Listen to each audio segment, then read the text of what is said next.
বিষ্ণু মূর্তি একটু স্নান করে দেন। এটা বিষ্ণু মূর্তি এই পাশে রাখেন। এই গোবিন্দ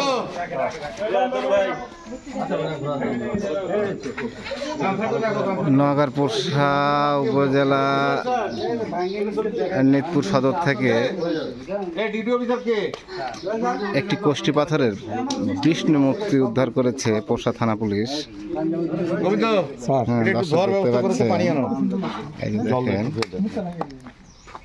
প্রায় কোটি টাকা মূল্যের কোষ্ঠী পাথরটি হবে। কুমির না, এটা একটা মাথা, মুকুট মুকুট 137 কেজি ওজন।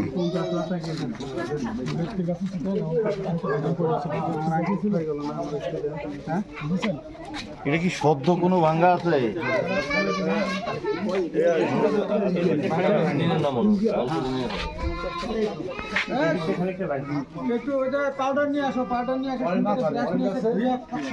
একটু দেখি, একটা পাউডার নিয়ে আসো, পাউডার আর